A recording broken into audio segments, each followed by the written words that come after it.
Buenas tardes, hermanos, bienvenidos. Disculpen por la demora, pastores, disculpen por la demora. Pero vamos a continuar, como dijimos el domingo, en la primera carta o epístola del apóstol Juan, en el capítulo 2, y espero que ya estemos ahí. Recuerden que estamos viendo la serie ¿Cómo saber si soy salvo? Y esta es la pregunta que tenemos que tener siempre en nuestra mente. ¿Cómo sé si soy salvo? El día de hoy vamos a ver evidencias prácticas de nuestra salvación. Y como leía nuestro hermano al principio, el mes pasado que vimos el primer capítulo de esta carta, hablábamos de cómo el apóstol Juan nos muestra algunas evidencias de cómo demostramos que somos salvos, ¿no? Y en la carta, en la primera parte de la carta, él viene a demostrar que es un testigo ocular digno de confianza, es un testigo ocular que pudo palpar, que pudo conocer a Jesús. Y el testimonio que le está dando en esta carta, tanto este testimonio como el que él ha dado en su evangelio, es un testimonio digno de confianza. Es un testimonio digno de confianza. Y él escribe esta epístola, la epístola entera, para alentar a los creyentes de que su seguridad en su salvación está en la obra de Cristo. Y de que ellos deben de vivir conforme a la palabra de Dios para demostrar que ese llamado, que esa luz que ahora ellos tienen es real y es genuina.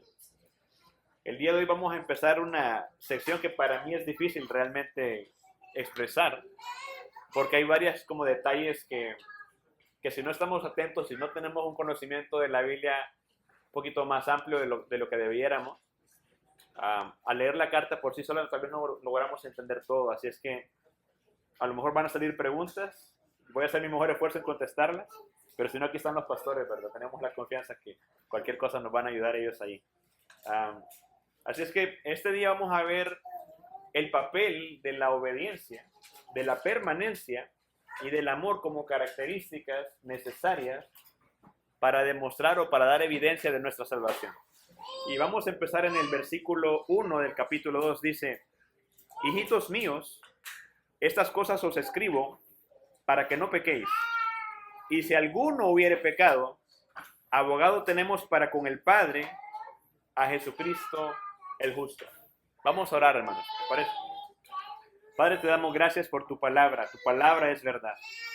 Te damos gracias por la oportunidad que nos das de poder escucharla, de poder entenderla, de poder estudiarla, Señor. Ahora te suplicamos que hables a nuestras vidas, a nuestros corazones por medio de ella. Y que por favor, Señor, nos concedas un corazón humilde, un corazón entendido, Señor, en tu palabra.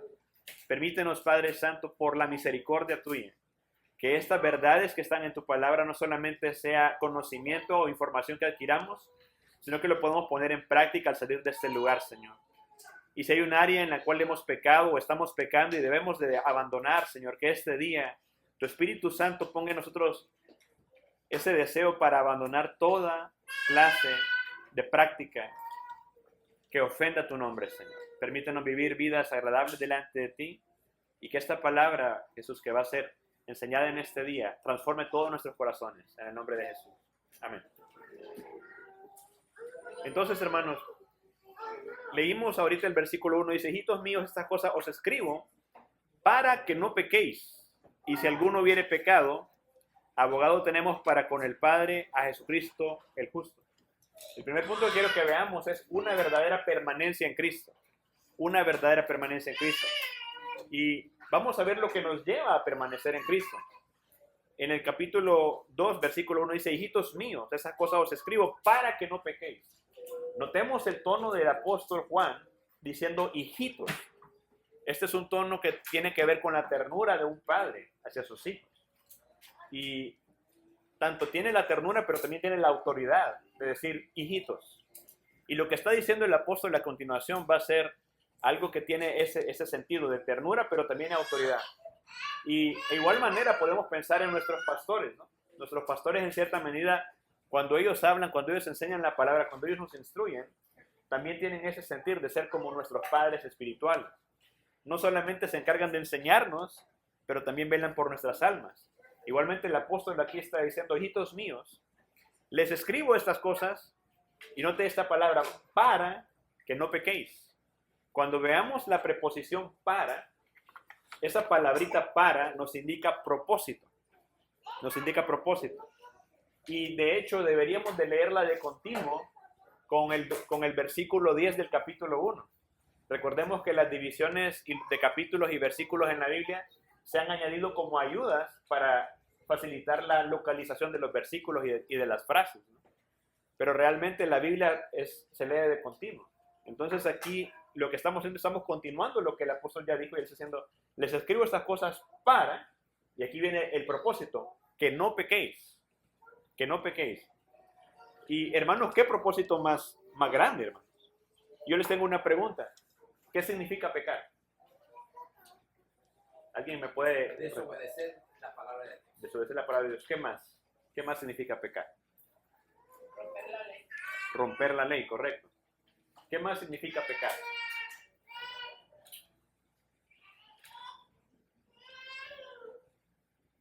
Ofender a Dios. Ofender a Dios, claro. Eso es una consecuencia. Pero realmente el vocablo pecar tiene que ver con la idea de errar al blanco, ¿no? Tiene que ver con la idea de desviarse de un camino derecho hacia otro camino. Y sí tiene que ver con lo que acaban de decir, ¿no? Es hacer el mal, violar la ley de Dios, ¿no? Es mostrar rebeldía, desobediencia contra la voluntad de Dios. Todo eso tiene que ver con pecar. Ahora, en base a esta definición, ¿qué cosas serían las lógicas que yo debo hacer para no pecar? A ver, algún voluntario que Seguir la palabra de Dios. seguir la palabra de Dios. Muy bien. ¿Qué otra cosa? ¿Qué debo hacer para no pecar? Conocer la palabra de Dios, ser Co- hacedor de la palabra de Dios. Ser hacedor de la palabra de Dios. Y vivir la palabra de Dios. Claro. Obedecer. Obedecer. Someternos, hermano. Saber que se considera un pecado, ¿no? Para no hacerlo.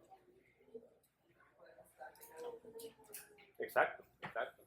Podemos pecar por ignorancia y podemos pecar sabiendo lo que no se debe de hacer. De las dos maneras, pecado es pecado. Ahora, la ignorancia de un pecado no nos exime de la responsabilidad. No siempre somos responsables. Pero la idea aquí, hermanos, es de que el apóstol está escribiendo todas estas cosas con el propósito que los creyentes que le reciben no pequen. Y ese es un propósito noble. ¿Saben por qué? Porque nosotros, como seres humanos, tenemos una tendencia a subestimar el pecado. Pero el pecado no es un jueguito, no es un errorcito, no es una pequeña equivocación. Hay personas que tienden a ver el pecado como algo que no es tan grave como lo que es, pero realmente es feo, es grave.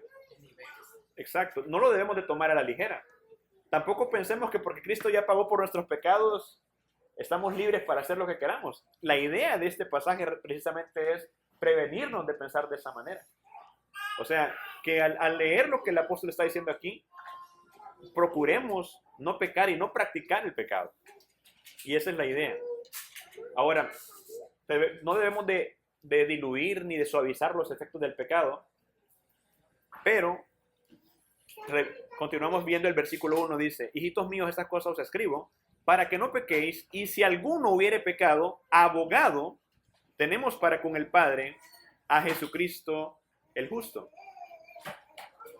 Cuando dice, y si alguno hubiere pecado, la traducción más directa sería, y si alguien peca. Pero si alguien peca, no es para los incrédulos, esto es para los creyentes. Y dice, abogado tenemos para con el Padre a Jesucristo el justo. Ahora, un abogado, la palabra que se usa aquí es una persona que se pone al lado tuyo para defenderte cuando te están acusando de algo. ¿Y qué está diciendo entonces el pasaje aquí? Que Jesús, nuestro abogado, el justo, está al lado nuestro cuando somos acusados.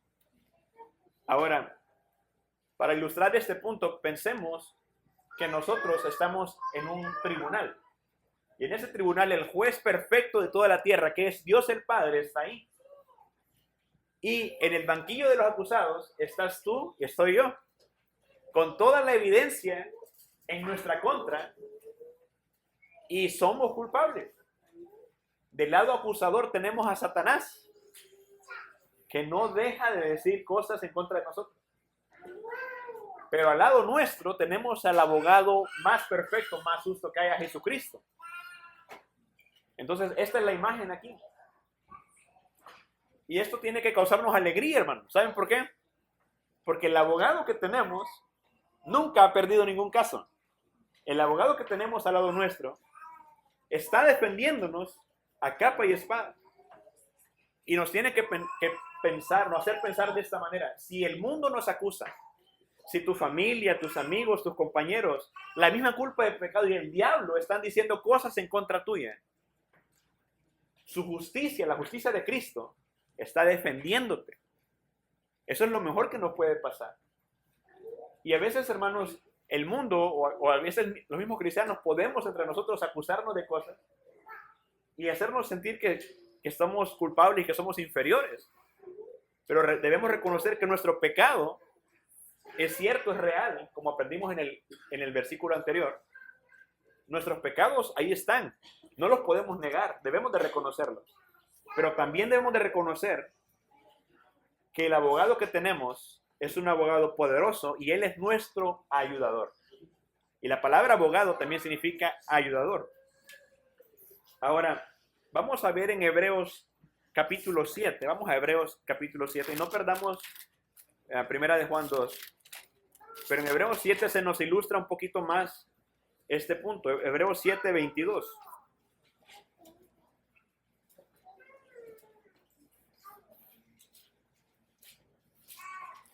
Recordemos que un abogado intercede por nosotros, es como un mediador, está al lado nuestro. Y vamos a ver aquí a Jesús en Hebreos 7, 22. Hebreos 7, 22 dice, por tanto Jesús es hecho fiador de un mejor pacto. Y los otros sacerdotes llegaron a ser muchos debido a que por la muerte no podían continuar. Mas este, por cuanto permanece para siempre, tiene un sacerdocio inmutable. Recordemos que en el Antiguo Testamento el sacerdote intercedía por los pecados del pueblo de Dios. En este caso Jesús, el abogado, también está intercediendo por nosotros y la intercesión que él hace es permanente, es para siempre. Entonces es algo poderoso, es algo que a nosotros nos debe llenar de gozo. Porque no importa qué hora del día te acusen, aunque tu conciencia en la noche te esté acusando, aunque el diablo te haga pensar cosas, Dios está ahí junto con Jesús y Jesús está defendiéndote todo el tiempo.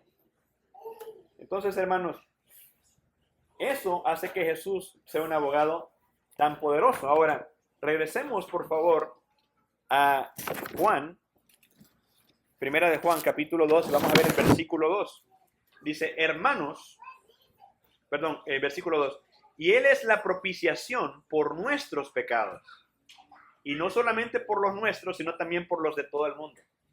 Esta palabrita propiciación significa apaciguar o satisfacer. Y Cristo es quien apacigua la ira de Dios que merecemos. Antes éramos enemigos de Dios. Y vamos a ver esto aplicado. Vamos a ir rápidamente también a Romanos capítulo 3. Vamos a estar saltando un poquito ahí en el pasaje. Romanos capítulo 3. Un versículo que ya todos sabemos. Romanos 3, 23 al 25 dice así. Por cuanto todos pecaron y están destituidos de la gloria de Dios, siendo justificados gratuitamente por su gracia, mediante la redención que es en Cristo Jesús, a quien Dios puso como propiciación por medio de la fe en su sangre, para manifestar su justicia a causa de haber pasado por alto en su paciencia los pecados pasados. Entonces, la idea de propiciar es apaciguar, traer paz. Y lo que hace Jesús como sacerdote, como nuestro abogado y ayudador, es que nos pone en paz con el juez, que es el Santo Dios. Nos pone en paz con Él. Y la paz que Él trae a nuestras vidas es una paz permanente. Él es quien satisface los requerimientos de la ley de Dios a nuestro favor. Entonces, la obediencia de Cristo es imputada a nosotros, ¿verdad? Pero esa imputación lo que hace es que nos trae paz con Dios y esa es la propiciación. Ahora Dios ya no está airado con nosotros. En el ejemplo del abogado, es como que el abogado se acerca con el juez y le dice, papá, al juez, es cierto, mira, aquí está toda la evidencia en su contra, pero yo ya pagué por él. Ya pagué por él. Entonces viene el juez, que es justo, dice, ok, ya pagaste por él, entonces te doy la custodia a ti de su alma. Y ahora nuestras almas, nuestras vidas están en las manos de Jesús.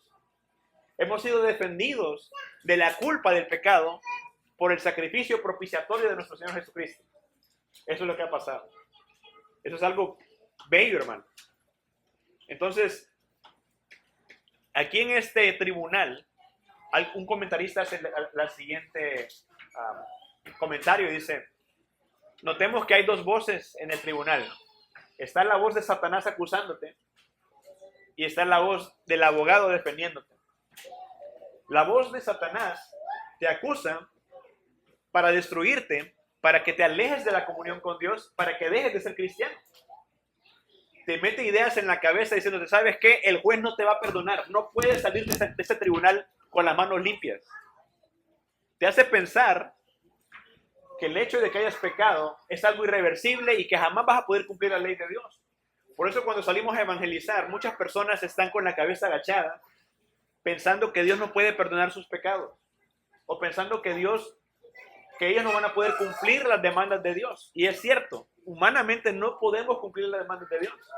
No podemos cumplir la ley de Dios.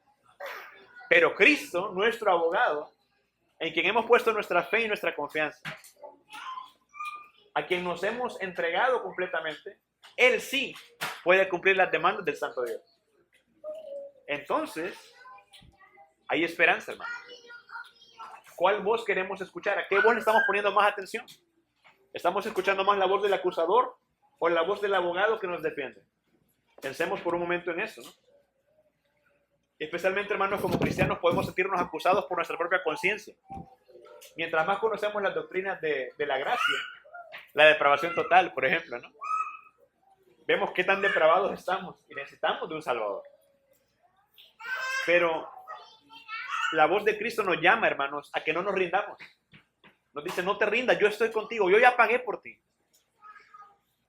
Una vez yo me sentía así, el pastor Carlos me hizo un buen comentario al respecto. Decía, yo creo que el Señor me puede perdonar. Dice, bueno, lo que está haciendo le está dando más peso a tu pecado que al perdón que Dios ha dado. Y a veces podemos caer en un error así, hermano. No cometamos ese error de dejarnos llevar, pero tampoco tomemos el pecado a la ligera. Ambas cosas son necesarias. Bien, vamos al versículo 2. Dice, y es la propiciación por nuestros pecados, y no solamente por los nuestros, sino también por los de todo el mundo. ¿Qué significa eso? Que la salvación está abierta para cristianos en cualquier parte, en cualquier nación, en cualquier país. Así es que podemos llevar este mensaje y predicarlo a todas las naciones. Por eso es necesario que conozcamos este mensaje, hermano. Ahora, versículo 3. Y en esto sabemos que nosotros le conocemos, si guardamos sus mandamientos. Ahora, aquí parece que hay un juego de palabras. Y en esto sabemos que conocemos y guardamos. Pero hay mucha sabiduría en este texto. Hay mucha sabiduría en esta parte, hermanos. Quiero que por favor le presten atención. Cuando la palabra nos dice de que en esto conocemos o sabemos que le conocemos y guardamos sus mandamientos, nos está poniendo en mente un prerequisito. El requisito aquí es conocer a Dios. Vamos a ver si se acuerdan de la confesión. En la confesión bautista, en el primer párrafo, primer capítulo, se nos habla del conocimiento de Dios. ¿Cómo conocemos a Dios, hermano? A ver, algún voluntario. ¿Cómo conocemos a Dios? A través de su Hijo, correcto. ¿De qué otra manera podemos conocer acerca de Dios? No la veo, hermano Peche. Oh. ¿Dijo algo más? Por medio de su palabra, correcto. ¿Alguien más?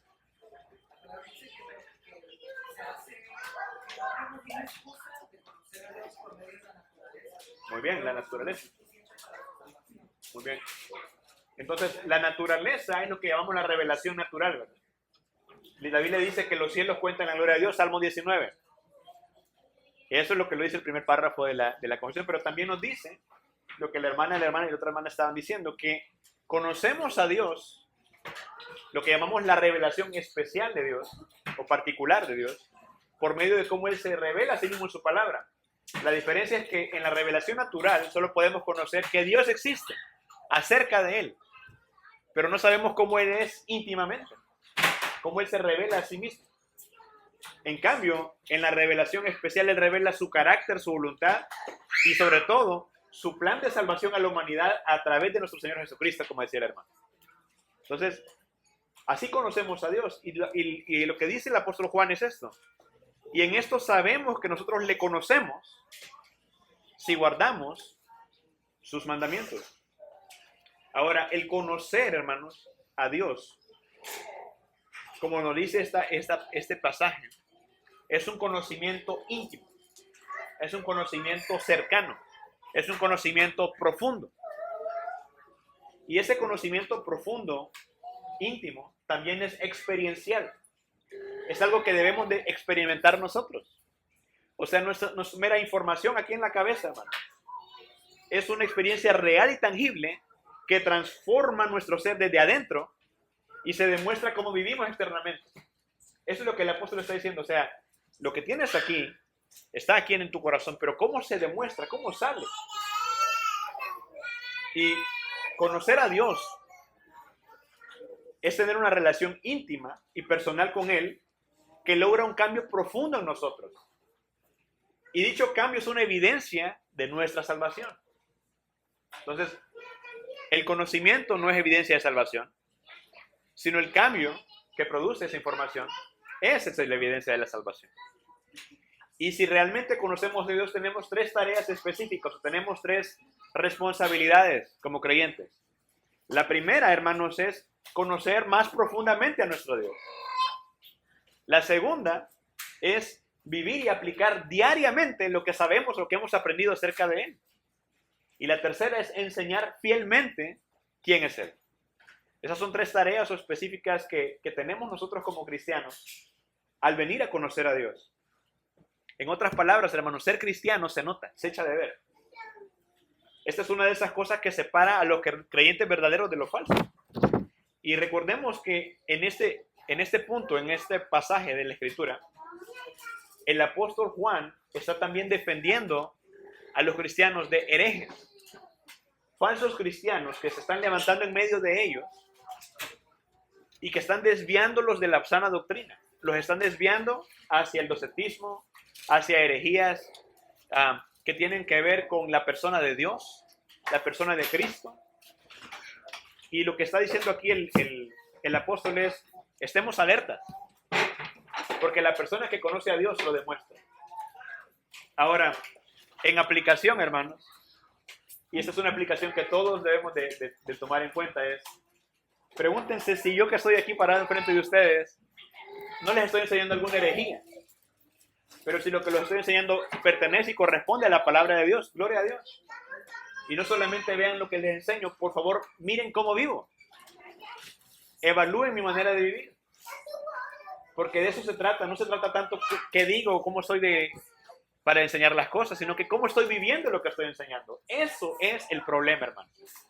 Y esa es la clave. Y esa es la aplicación que tenemos que tener práctica todos los días nosotros. ¿Cómo estoy viviendo lo que sé? ¿Cómo estoy viviendo lo que sé? Bueno, continuamos en el versículo 4. Dice, el que dice, yo le conozco y no guarda sus mandamientos, el tal es mentiroso y la verdad no está en él. Ahora, este pasaje del versículo 4 nos recuerda a 1 Juan 1:6, ¿verdad? Que el que dice que está en la luz pero no ama a su hermano es un mentiroso, es prácticamente lo mismo. La idea aquí, hermanos, es, yo le conozco, guardo sus mandamientos, pero si no los guardo, soy un mentiroso. Y la verdad no está en mí, por lo tanto, no debo de poner atención a lo que esa persona está diciendo. Y una de las cosas que nos ha pasado a la mayoría aquí es, hemos escuchado las predicaciones de algunos pastores, tal vez teníamos pastores así, ¿no? Que enseñaban una cosa pero vivían de otra manera. O que lo que enseñaban estaba completamente fuera de lo que la Biblia realmente enseña, sino que estaban enseñando de sus propias ideas.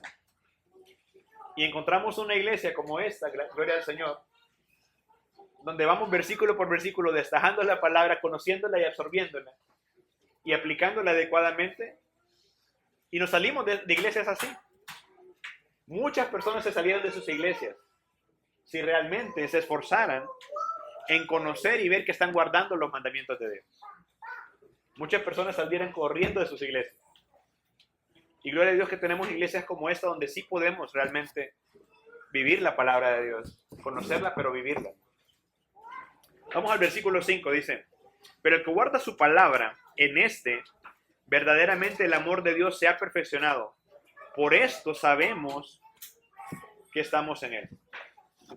Ahora, en Juan 14:23, Jesús enseñó que los que aman a Dios van a guardar su palabra. Y los que guardan la palabra aman a Dios. Dios viene a ellos y mora en ellos. Pero aquí la idea es que guardar la palabra no es simplemente agarrar la Biblia y guardarla en un cajón. No se refiere a eso. Guardar la palabra se refiere en este caso a poner toda diligencia en practicar o en aplicar lo que dice. Ponerle atención debida, escucharla, pero aplicarla. Y sabemos que Dios prospera a aquellos que le obedecen, pero también castiga a los que no lo hacen. Y hay consecuencias cuando desobedecemos la palabra de Dios. Recordemos en el Antiguo Testamento, el profeta Samuel es enviado al rey Saúl para que destruya la nación de Amalek y que acabe con todas las personas que están ahí, con los animales. Pero resulta que al rey Saúl y al pueblo le parece mejor hacer las cosas a su manera, y en lugar de acabar con el pueblo, dejan vivo al rey Amalek y dejan vivo alguno del ganado para ofrecerlo en sacrificio al Señor. Llega el profeta Samuel con palabra de Dios y le confronta y le dice, ¿sabes qué? ¿Qué te hace pensar a ti que Dios se complace en tus sacrificios? ¿Qué te hace pensar a ti que Dios está contento con tu manera de hacer las cosas? Lo que Dios quiere realmente es obediencia al pie de la letra. Y así también tenemos que pensar, hermanos. No es que yo tenga mejores ideas que Dios. Lo que Dios nos dice es lo mejor para nosotros, de hecho. Lo que Dios nos dice es la mejor oferta. Es para nuestro mejor bien, para nuestro mayor bien. Por eso la palabra de Dios no se equivoca. Entonces, lo que Juan está diciendo aquí es que la verdadera fe realmente que tenemos se muestra en obediencia. O sea, produce en nosotros obediencia. Versículo 6, hermanos. Y aquí vamos a ver lo que implica permanecer en el Señor. Versículo 6 dice, el que permanece en Él debe andar como Él anduvo. El que permanece en Él debe andar como Él anduvo. Conocer a Dios nos lleva a permanecer en Dios. Conocer a Dios nos lleva a permanecer en Dios. Aquí conocer a Dios es eso, hermanos. Y el apóstol nos dice, ¿cuál es la consecuencia? Bueno, la consecuencia es que tú vas a demostrar en tu vida que realmente le perteneces. ¿Quieres comprobar que eres cristiano? Bueno, preguntémonos qué tanto me parezco a Cristo en mi manera de vivir. Porque lo que Dios pide de mí es que yo siempre tenga presente esto, hermanos. Que yo tengo que ser un imitador de Cristo en todo. Yo tengo que imitarle cada día de mi vida. Tengo que esforzarme por parecerme a Él. Como niños, a veces tratamos de imitar a nuestros padres y queremos parecernos a ellos. Como iglesia, como cristianos, vemos a nuestros pastores y queremos imitarlos. Pero el fin de nosotros como cristianos, o el propósito de nosotros como cristianos, es que nos parezcamos más a nuestro Señor Jesucristo, nuestro Maestro. A Él tenemos que parecernos. Él tiene que ser siempre a quien nos parezcamos. Y al ser imitadores de Cristo, lo hacemos con la esperanza que aquel que empezó la buena obra en nosotros la va a perfeccionar. O sea, no estamos trabajando en esforzarnos para ser más como Cristo, viendo nuestro pecado y desilusionándonos. No, trabajamos con la esperanza de que Cristo está obrando en nosotros Como dijo el pastor la semana pasada, el Espíritu Santo está obrando en nosotros, aunque no lo veamos. Él está obrando. Él está haciendo esa obra en nosotros. Y Dios va a utilizar diferentes medios, situaciones, enfermedades. Cualquier cosa que Él va a utilizar va a ser para llevarnos a una santidad mayor. Por eso aquí la idea es que el que permanece en Él debe andar como Él anduvo. Trae la idea detrás de sí que hay una santificación progresiva. Algo que se está mejorando en nosotros. Algo que cada día más se parece y se parece más a Cristo. Ahorita vemos a los niños aquí pequeños y decimos, se parece a fulano, se parece a sultano, ¿no? Pero cuando crezcan, vamos a ver realmente a quién se van a parecer. Y así va a pasar con nosotros. Mientras más crecemos, más nos vamos pareciendo a Cristo. Pero bueno, hermanos, vamos a Romanos 8:29 para ver un poquito más de este punto. Romanos 8:29. Esto es un pasaje que ya conocen ustedes también.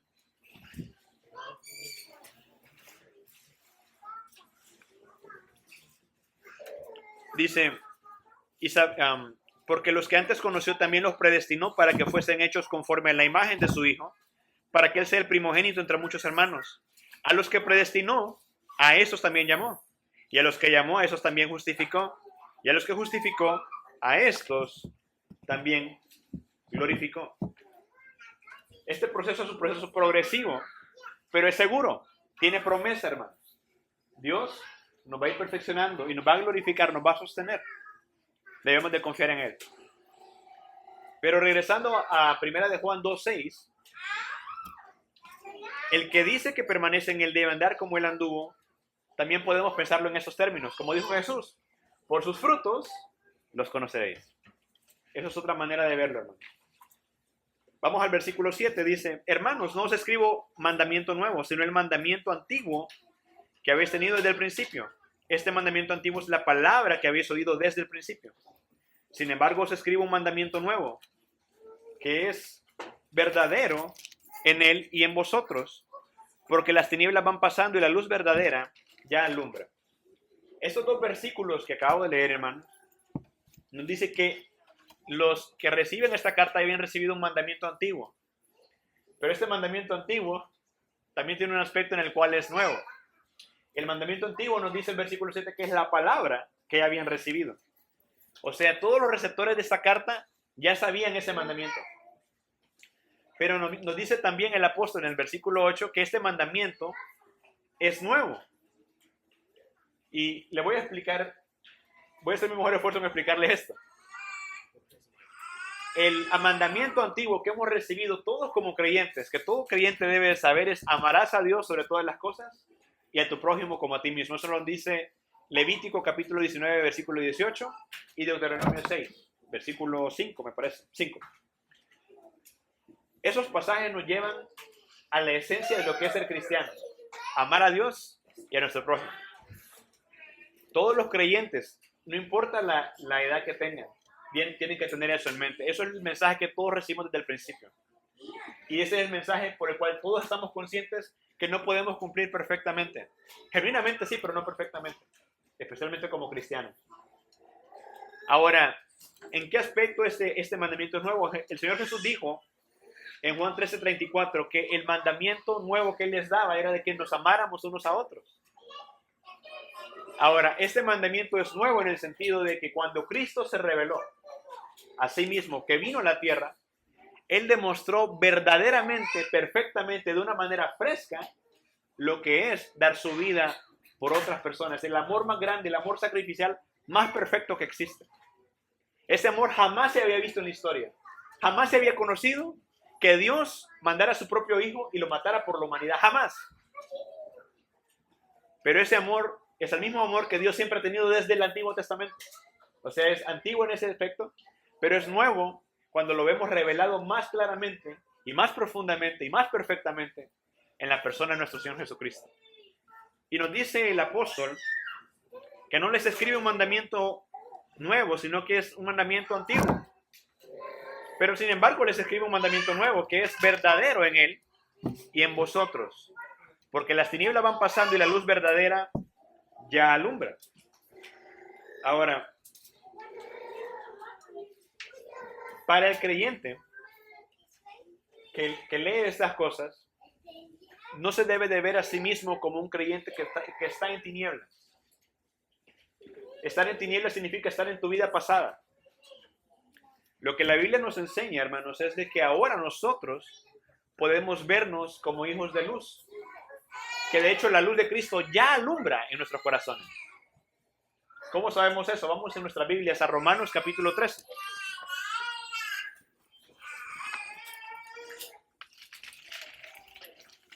Y no me había dado cuenta que me apoyé mucho en Romanos. Romanos 13, versículo 12 al 14. Fíjese bien este lenguaje que usa el apóstol Pablo aquí en Romanos. Dice, la noche está avanzada, las tinieblas, y se acerca el día, la mañana. Desechemos pues las obras de las tinieblas y vistámonos las armas de la luz.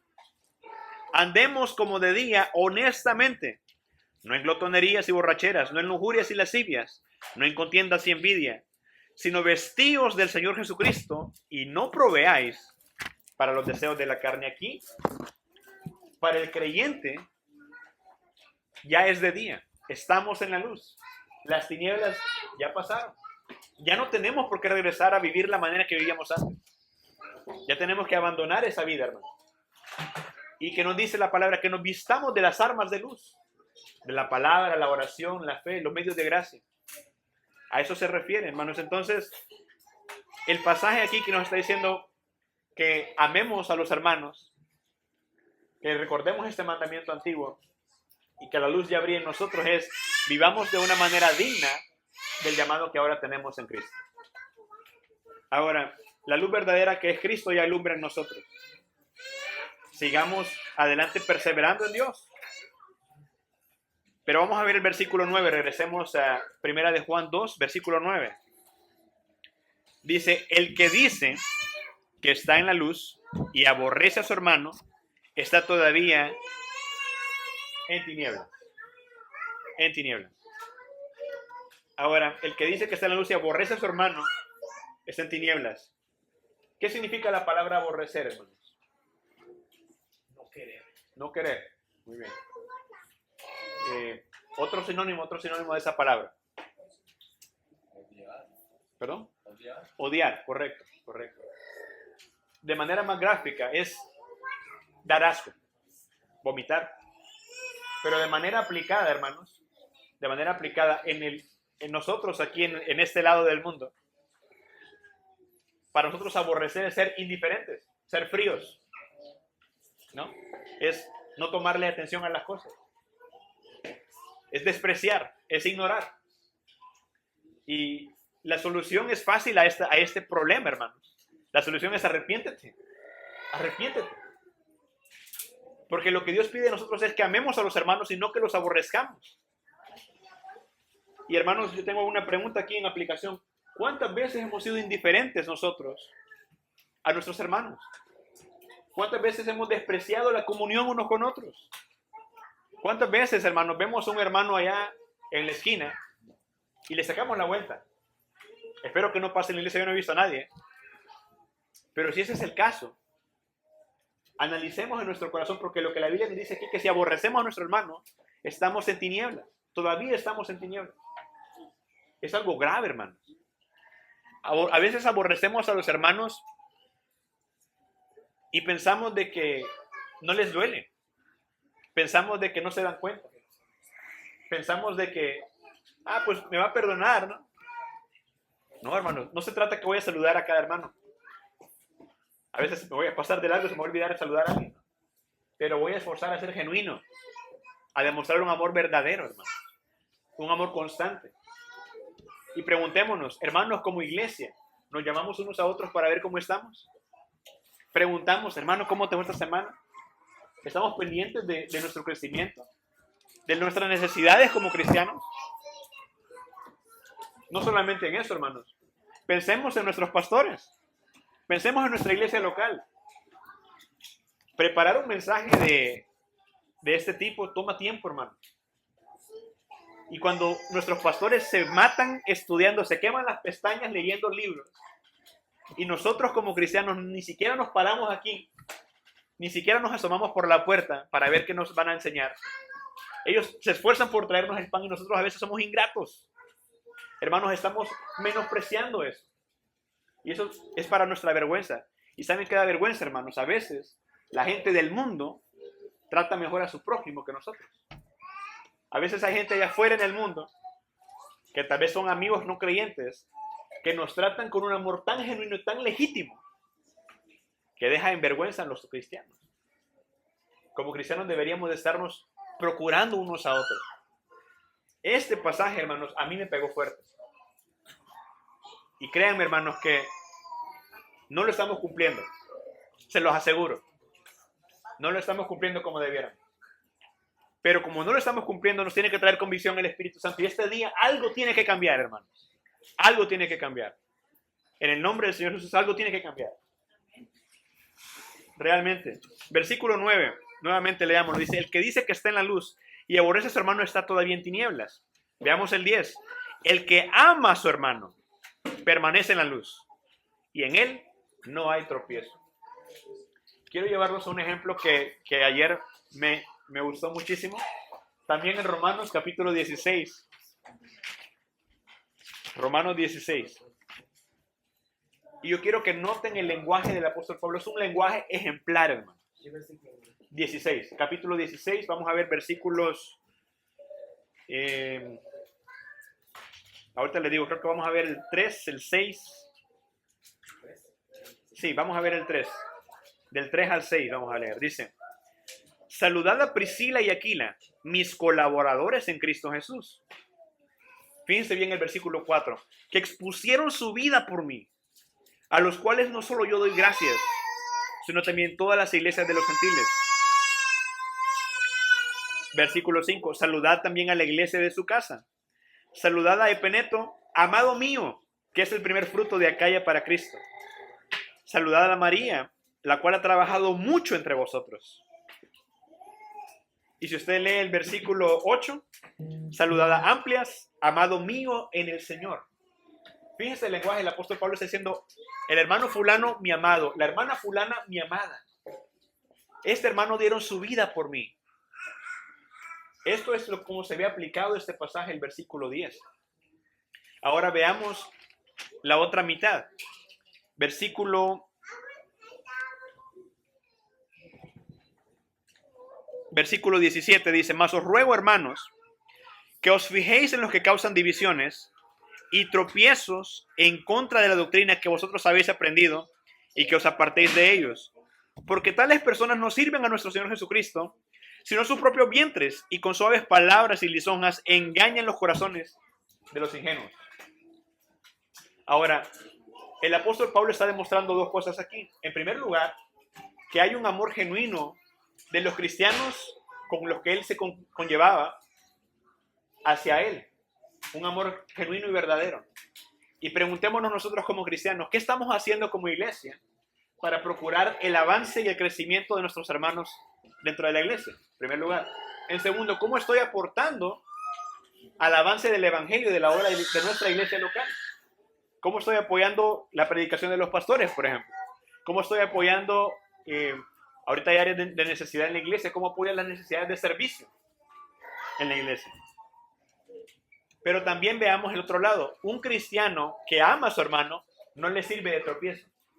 No le sirve de tropiezo. Y va a esforzarse para que toda su vida no sea causa de tropiezo ni de estorbo a su avance en el Señor. Y por eso, regresando al pasaje, me llama la atención como muchos creyentes pueden llegar a ser piedra de tropiezo. Pero también, en el versículo que acabamos de leer en Romanos, nos muestra cómo muchos fueron facilitadores del reino de Dios. Nosotros tenemos que ser de los segundos, hermanos, que facilitan el avance del reino, no los que hacen que cause tropiezo al evangelio. Así es que, hermanos, vivamos en un amor tal que demuestre una permanencia en la luz. Regresemos a Primera de Juan 2.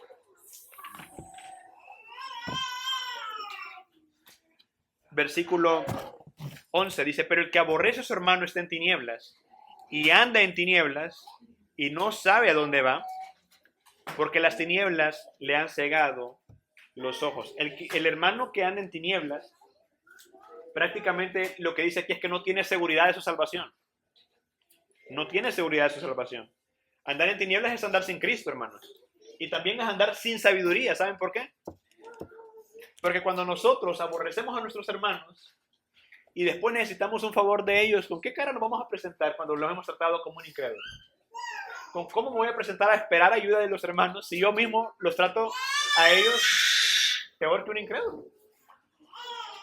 Busquemos la manera, hermanos, de que no caigamos en eso.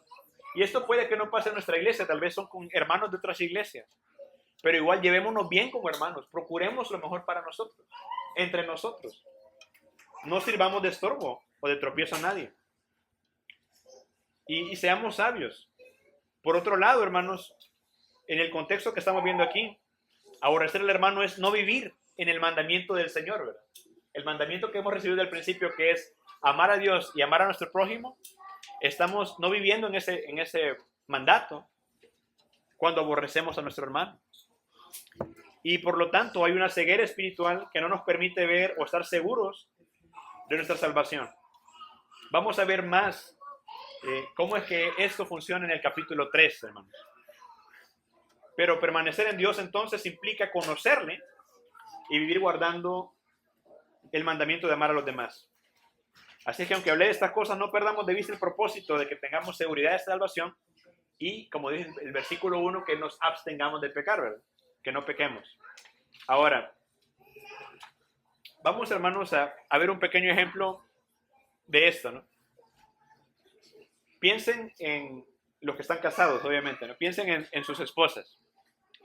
Y piensa que tú has venido cansado del trabajo todo el día y quieres nomás llegar a relajarte, no sé qué haces cuando te relajas, lees el periódico, miras el teléfono, no sé, te relajas, pones los pies en un lugar ahí, vienes cansado del trabajo y te quieres relajar.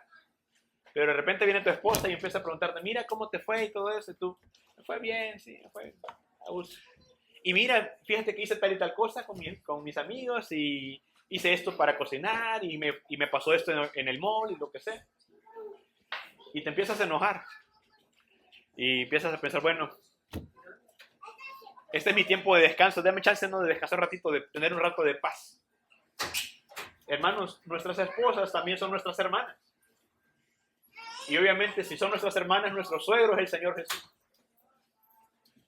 Lo peor que podemos hacer es tratar mal a nuestras esposas, a nuestras hermanas. No las aborrezcamos. Pongámosle atención. Pongámosle atención. Algo sencillo, hermanos. Pero podemos caer en esto fácilmente. Versículo 12. Regresemos al pasaje, versículo 12. Os escribo esto a vosotros, hijitos, porque vuestros pecados nos han sido perdonados. Y aquí entramos a la segunda parte, que es la evidencia de la obediencia y del amor. Y aquí vamos a ver lo que se espera de un cristiano que permanece. Leo el pasaje nuevamente. Os escribo a vosotros, hijitos, porque vuestros pecados os han sido perdonados por su nombre. Una pregunta, hermanos. ¿Cuántos aquí tienen por lo menos un mes de ser cristianos? Levante su mano. Un mes. Manténgala levantada. Si no la levantan, voy a pensar que no es cristiano y voy a predicarle el evangelio. ¿Cuántos aquí tienen más de un año de ser cristianos? ¿Cuántos tienen más de 3 años de ser cristianos? ¿Cuántos tienen aquí más de 5 años de ser cristianos? Hoy varios. ¿Cuántos tienen aquí más de 10 años de ser cristianos? ¿Cuántos aquí tienen más de 15 años de ser cristianos? ¿20? ¿20 años de ser cristianos? No se vayan a sorprender con lo que les voy a decir.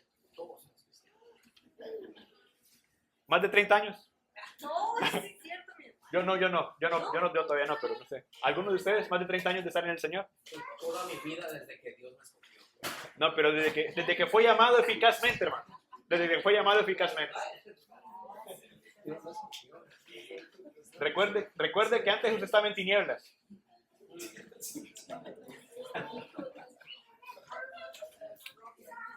¿Cuántos? Voy a preguntarle entonces diferente. ¿Cuánto tiempo tiene de estar caminando en la luz, no? Hermanos, La razón que les pregunto es porque la sección que viene, los siguientes 3 versículos, tienen que ver con nuestra madurez espiritual. Un área que tenemos que evaluar y que tenemos que conocer también nosotros acerca de nosotros. En la iglesia local vamos a estar en diferentes etapas, cada uno de nosotros. Y van a haber personas en diferentes edades. Hay personas que tienen tal vez 50 años, pero tienen apenas 3 años caminando en el Señor, ¿no? Hay personas que tienen 20 y ya llevan 10 años en el Señor. O sea, puede pasar esto, ¿no? Pero vamos a ver el pasaje, vamos al versículo 12. Dice, os escribo a vosotros, hijitos, porque vuestros pecados os han sido perdonados por su nombre. Versículo 13. Os escribo a vosotros, padres, porque conocéis al que es desde el principio. Os escribo a vosotros, jóvenes, porque habéis vencido el maligno. Os escribo a vosotros, hijitos, porque habéis conocido al Padre. A ver, la primera parte nos dice, os escribo a vosotros, hijitos, porque sus pecados han sido perdonados por su nombre. La primera etapa que nosotros como creyentes atravesamos es la etapa de la niñez. Y como niños espirituales, cuando apenas empezamos a caminar, tenemos que entender que hemos sido perdonados de nuestros pecados. Ya no hay Dios, ya estás perdonado, gloria al Señor. Pero también, ese perdón que usted y yo disfrutamos no se basa en una oración que hice, ni en mis méritos. Note el versículo 12. Vuestros pecados os han sido perdonados por su nombre. Eso es clave. Es para la gloria de Dios, en otras palabras. Pero también en el versículo 13 dice, os escribo a vosotros, hijitos, porque habéis conocido al Padre. La primera etapa de nuestra vida caminando con Dios es haber sido perdonados. Pero también en esta etapa, como cristiano, tú tienes todo el potencial por delante, hermano. Entonces tu trabajo es conocer a Dios, conocerle más, conocerle íntimamente, profundamente. O sea, ya estoy perdonado, pero nuestra vida cristiana apenas empieza, así es que tienes que esforzarte por conocer más la palabra de Dios. Una cosa muy interesante, hermanos, es que a veces como cristianos nos quedamos como niños. Nos quedamos en una etapa como enanitos. Pero Dios no quiere eso para nosotros. Vamos a verlo en un pasaje que ya ustedes conocen. Vamos a la carta a los Hebreos. Y vamos a ver el capítulo 5, el versículo 2, hermanos.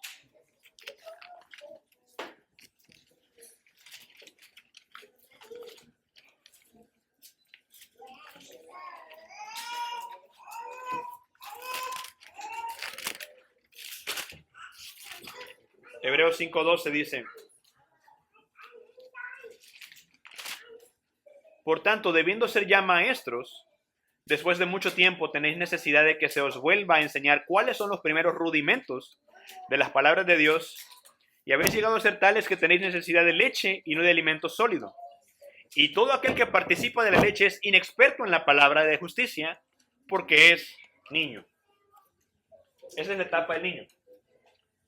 Ahora, la siguiente etapa, regresando a 1 Juan 2:13, dice, os escribo a vosotros, padres, porque conocéis al que es desde el principio. Os escribo a vosotros, jóvenes, porque habéis vencido el maligno. Y también el versículo 14, leámoslo, dice, os he escrito a vosotros, padres, porque habéis conocido al que es desde el principio. Os he escrito a vosotros, jóvenes, porque sois fuertes, y la palabra de Dios permanece en vosotros, y habéis vencido el maligno. Ahora, los jóvenes tienen estas características, no solamente en la edad, pero también en el Señor. Son fuertes, la palabra de Dios permanece en ellos y han vencido el maligno. Esto que han vencido el maligno tiene que ver con su lucha constante contra el pecado. Y una de las mejores maneras de ejercitarnos para la piedad y para la fe es cada día esforzarnos por vencer aquellas áreas en nuestra vida que son pecaminosas. Tenemos que estarnos esforzando y peleando contra ellas, tratando de matarlas en nosotros. Porque como jóvenes estamos en medio, hermanos, y no nos podemos quedar estancados. Como jóvenes nuestro trabajo es servirle al Señor. Es esforzarnos por servir a Cristo. Son personas que no dudan que han triunfado ya en Cristo, que Cristo está con ellos. pero tienen que permanecer. Tienen que seguir adelante, tienen que mantenerse en la permanencia con Cristo. Tienen que perseverar en la oración, en la dedicación, en la lectura de la palabra, en congregarse. Tienen que estar ahí, no se puede desmayar. Continuemos la lucha, hermano. Si eres un joven, continúa la lucha. Ahora, quiero que vean el versículo 13 y el versículo 14. El versículo 13 dice: os he escrito a vosotros padres, porque conocéis al que es desde el principio. Y el 14: os he escrito a vosotros padres, porque habéis conocido al que es desde el principio. A ver, aquí los padres en la iglesia son aquellos que tienen la responsabilidad de enseñar a aquellos que están apenas creciendo. Y en eso serían nuestros pastores, ¿verdad? Que ya tienen más tiempo en el Señor, que conocen más de la Escritura, han perseverado, siguen peleando y han peleado y han ganado la buena batalla, pero han conocido verdaderamente a Dios, se le nota en su vida. Tienen una madurez que usted puede ver a Cristo en ellos, en la manera que ellos se dejan manejar en la vida, ¿no? Cómo ellos los tratan, cómo ellos hablan. Usted puede ver a Cristo formado en ellos y usted quiere ser como Cristo en ellos, ¿no? Entonces, Dios espera que crezcamos a la madurez. En relación al amor, hermanos, debemos de pensar que a veces, cuando estamos como niños, nos sentimos fácilmente ofendidos cuando alguien nos exhorta. Como adultos, a veces aceptamos y a veces respondemos mal. Pero como adultos tiene que haber una sabiduría en nosotros que busca glorificar a Dios. No importa en la etapa que estemos, tenemos que crecer. Tenemos que crecer, hermanos. Eres un niño, lee la Biblia, estúdiala, conócela. Eres un joven, sírvela. Y en esto, hermanos, hay algo que decir. En las iglesias y en la nuestra, hay muy pocas personas que sirven mucho y muchas personas que sirven poco. Los que son jóvenes tienen que esforzarse, porque ya vencieron al maligno, ya saben que son perdonados, y la palabra permanece en ustedes ahora. Esfuércense a servir al Señor. Y los hermanos que ya tienen más experiencia, los padres espirituales, pues continúen sirviendo al Señor hasta el último segundo de su vida. No se rindan, porque el trabajo que Dios les ha dado va a ser recompensado al final por Él. Dios va a ser glorificado en sus vidas. La Biblia dice que el Señor es misericordioso y fiel para recompensar la obra de amor y el trabajo que se hace para Él. Continúen creciendo y sirviéndole al Señor. Entonces permanece en Él, demuestra en verdad que le conoces. Eso es evidencia de salvación, hermanos. Y vamos a la última parte y espero no haberlos cansado. Vamos al versículo 15. Dice: no améis al mundo ni las cosas que están en el mundo. Si alguno ama al mundo, el amor del Padre no está en él. La palabra amor es la palabra que indica un amor por decisión, hermanos. O sea, es una decisión que tú tomas el hacer algo. Así como cuando la Biblia nos dice que amemos a nuestras esposas, es prácticamente lo mismo. El pastor Alex ya nos enseñó el fruto del amor. Aquí la idea no es que amemos, que no dejemos de amar a los hermanos, ¿no? Es que no amemos al mundo. Y el mundo se utiliza en dos aspectos, ¿no? Hablamos del mundo en sentido geográfico, como las naciones y todo eso, pero hablamos del mundo en un sentido negativo, como el sistema espiritual, moral, material, cultural de la humanidad caída, que se rebela contra Dios, que se opone a su reino y que busca la negación de la existencia de Dios. Ese sistema del mundo es donde nosotros venimos. Estábamos en ese sistema, vivíamos y pensábamos de esa manera. Así respirábamos en ese mundo. Pero aquí, hermanos, tenemos que entender que en ese mundo caído, nosotros tenemos que ya no amar a ese estilo de vida. Ya no tenemos que amar lo que éramos antes. Amar al mundo nos lleva a la destrucción, al engaño, hermanos. Nos lleva al peor final de nuestras almas. Y el versículo 16 nos explica más a qué se refiere esto del mundo. Versículo 16 dice: porque todo lo que hay en el mundo, los deseos de la carne, los deseos de los ojos y la vanagloria de la vida, no proviene del Padre, sino del mundo. Cuando habla de los deseos de la carne, de los ojos y la vanagloria de la vida, se refiere a las tres áreas en las que nosotros podemos fácilmente pecar, pero es prácticamente todo el mundo, hermanos. Deseos de la carne. Para explicar un poquito de esto, hermanos, de lo que son los deseos de la carne, tenemos que tener en cuenta que hay necesidades normales, como el comer, como el respirar. Este día teníamos calor, nos dio sed, necesitábamos agua. Necesidades naturales. El Señor nos creó con la necesidad de tener una pareja, tener intimidad sexual. Eso son necesidades normales. Pero el deseo exagerado, el deseo desordenado, la pasión, como dice el versículo, los deseos que hay en el mundo, en la carne, aquí se refiere a deseos desordenados, deseos extremos. Y en esos entraría la glotonería, por ejemplo.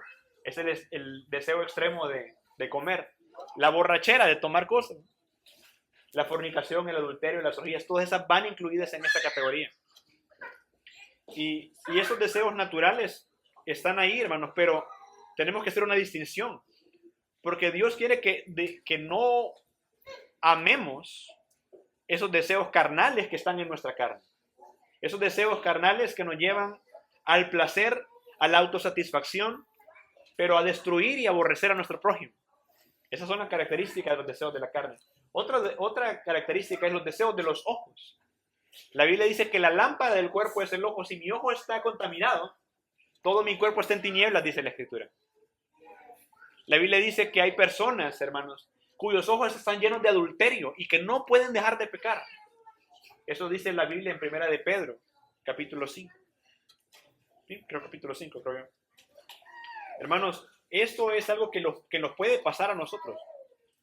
Perdón, 2 Pedro 2:14 dice eso. Es una característica de los falsos maestros. Lo que nosotros vemos con nuestros ojos y lo queremos para nosotros mismos se llama codicia. Y ya vimos en el catecismo lo que es la codicia y por qué es tan mala, hermanos. La envidia. Hermanos, cuando nuestros ojos están entretenidos en cosas que nos apartan de Dios, estás muy vulnerable a caer en pecado, muy vulnerable. Eso es algo tremendo. Te puede llevar a pecados desastrosos, a cosas peores. En Proverbios 11:31 hay un ejemplo de esto. Dice que no veamos al vino cuando rojea, porque se entra suavemente, pero al final pica como serpiente, hermano. Los desperté, ¿verdad? Así pasa, hermanos. Suavecito a mí no me gusta el alcohol, pero yo no puedo negar que una copa de vino rojita se ve muy bonita. El problema es que se entra suavemente y cuando vengo a sentir, he caído en la embriaguez y empiezo a hablar cosas perversas, destruyendo la imagen de mi hermano y destruyendo el honor de mi Dios. Eva es otro ejemplo, hermanos. ¿Cómo fue que Eva cayó? Cuando ustedes leen Génesis 3:6, la Biblia dice que Eva vio el fruto que era codiciable para alcanzar sabiduría, que era bueno, que el árbol se veía bonito. Ha de haber sido un árbol muy bonito, hermano. Y el fruto, un fruto deseable. Los deseos de los ojos son peligrosísimos. Hermano, cuida lo que miras. Hermana, cuida lo que miras. Y también lo que escuchamos, hermanos. Porque también por los oídos podemos codiciar. No sabemos qué tan pecaminosa es nuestra carne, hermanos. Por eso es que el apóstol nos dice, los deseos de la carne, los deseos de los ojos y la vanagloria de la vida no proceden del Padre, sino del mundo. La vanagloria de la vida es la arrogancia del mundo. La arrogancia de cómo vivo. El que vean a qué lugar fui, qué comí y cómo estuve. Y tenemos como personas, hermanos, una tendencia a publicar cada cosa en nuestras redes sociales. Que no traen gloria a Dios, sino que lo que traen es, mírenme a mí. Voltéenme a ver a mí. Vanagloria. Vanagloria. Es un pecado tremendo, sutil. ¿Saben cómo se mete de sutil? Yo voy a la iglesia bautista por su gracia, bíblica por su gracia. Yo soy reformado. Entra la arrogancia y el orgullo. Es cierto que estamos en una iglesia muy bendecida, gloria a Dios.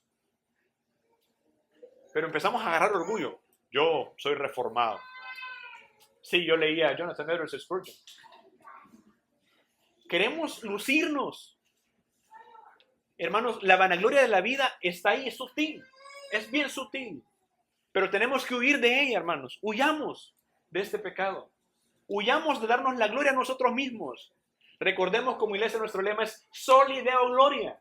Solamente damos la gloria a Dios.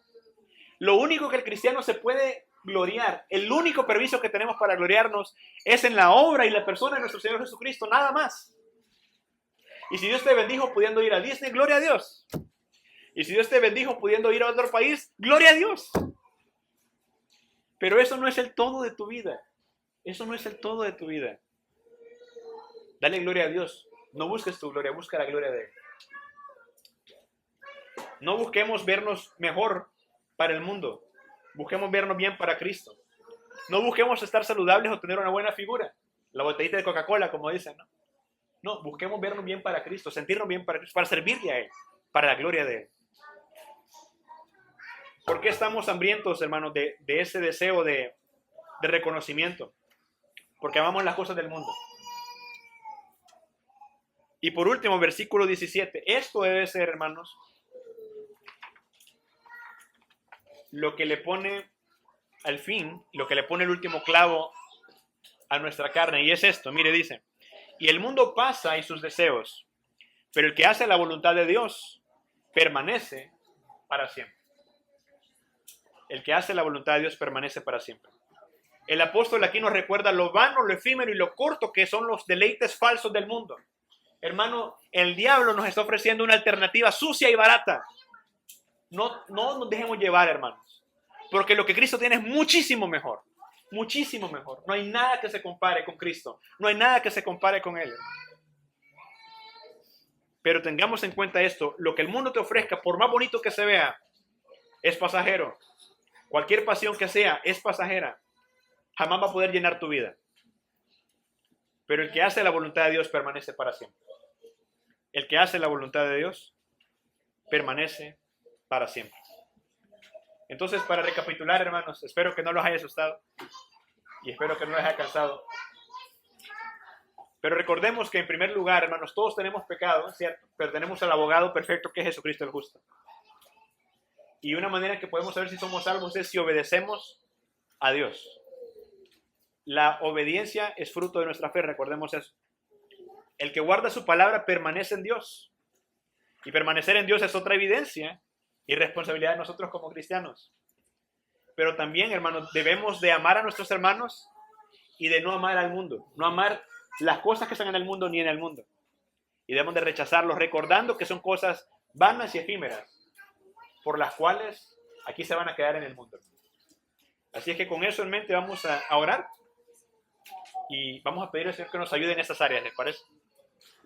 Cierren sus ojos, inclinen su rostro y vamos a orar al Señor. Padre, gracias por tu palabra. Gracias porque tu palabra es verdadera, perfecta, buena, agradable, justa, limpia, pura, Señor. Gracias. Gracias porque nos muestra, Señor, la vanidad de nuestra vida. Y, Señor, te suplico que esta palabra que hemos leído realmente penetre en nuestros corazones y nuestras mentes y nos lleve a reflexionar acerca de nuestro comportamiento. Y nos cambie, Señor. Haznos cambiar. Haznos ser personas que no aman al mundo. Haznos ser personas que aman a sus hermanos y que piensen en maneras de cómo amar mejor a nuestros hermanos. Haznos una iglesia amorosa, que nos podamos conocer por el amor, Señor. Y permite que tu palabra sea aplicada en nuestras vidas y por aquellos también que nos están viendo en línea. Te damos gracias en el nombre de Jesús. Amén.